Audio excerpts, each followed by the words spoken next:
Akkam jirtu kabajamtoota daawwattoota keenya oduu poolisii har'aaf jenne isinitti himna. Manni murtii olaanaa godina Harargee lixaa himatamaa olola sobaatiin hawaasaa fi qaamolee nageenyaa burjaajessuuf yaale adabeem.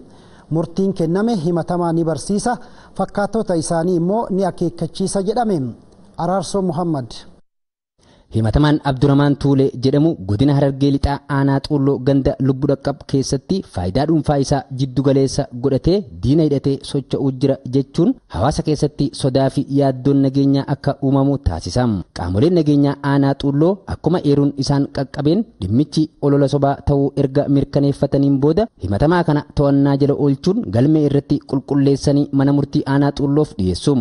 Manni murtii aanichaas himatamaan kun ta'ee jedhee seera yakkaa bara 1996 bahe keewwata 485 muraa tokko baa fi keewwata 27 muraa tokko bira darbuun tamsaasa sobaa fi shororkaa hawaasa keessatti uumuuf yaaluu isaa ragaa abbaa alangaatiin erga mirkaneeffateen booda himatamaan kun adabbii maallaqaa qarshii 6,000 akka adabamu itti murteesseera.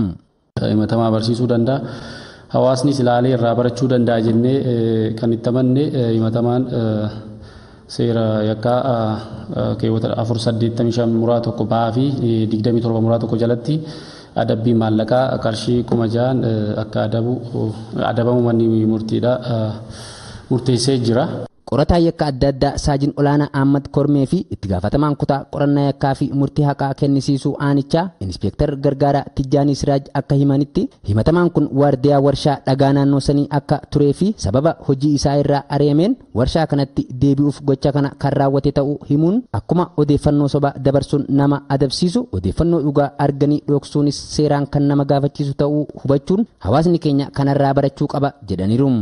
Naannoo sanitti warshaa dhaabbate tokko dur wardiyyaa turuu irraa kan ka'e wardiyyaa sanarraa yeroo ari'amu yaada kana kan kennaa ture ta'uu isaati. Sababa kanaatiin immoo nama ijaaree keessattuu nama ijaaruudhaan anis arge jedhaa jedhee namoota isatti dhiyaatan ijaaree soba kanaan naa soba hanga jedhutti waan kana yakkicha kana kan raawwataa turee fi olola sobaa hawaasa keessatti kan oofaa ture waan ta'eef nus kanuma laallee galmee isaa kana qorannee olola sobaa hawaasa burjaajessuu qaama nageenyaa burjaajessuu kanaan abbaa alangaa wajjin qorannee galmee xumurree mana murtii aanattiif kan dabarsine ta'uu isaati. Odeeffannoo kijibaa kennuunis ni adabsiisa. Odeeffannoo diinaa arganii kennuu dhiisuunis itti nama gaafachiisa jechuudha. Amma kun odeeffannoo kijibaa waan kenneef adabame. Odeeffannoo immoo diina arganii immoo odeeffannoo kana kennu qaama nageenyaatti kennuu dhiisuunis akkasuma nama gaafachiisa jechuudha. Hawaasni kana hubatee odeeffannoo dhugaa jiru kennuu qaba. Lammaffaa immoo odeeffannoo diina irratti arge immoo ammas dhoskinaanis kunis akkatti nama gaafachiisu hawaasni irraa hubachuu qaba. Bulchaan ganda Lubbu Dhaqqabii fi jiraattonni naannichaa dubbifne tokko tokko ganda isaanii keessa diinni hidhatee socho'u kan hin jirre ta'uu himuun tarkaanfiin himatamaa kana irratti fudhatame tarkaanfii barsiisaa ta'uu fi qaamolee nageenyaas galateeffataniiru. Uummanni keenya uummata nagaati, uummata misoomaati.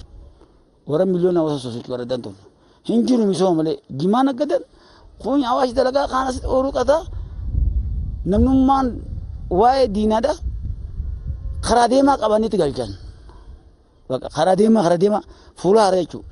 Qaamoleen nageenyaa haalaan tarkaanfiin keessan cimaadha akkanumatti fufuu qabdan jedhanii immoo warreen waan akkanaa oofuu irraa dogoggora isaa baree if baree adabaan seeraa jira heeraa jira taa'uu qaba. Uummata burjaajessuu waan hin barbaanneef kanaaf ani isaan tarkaanfii isaanii fudhachuufis galatoomfadheetiin jira.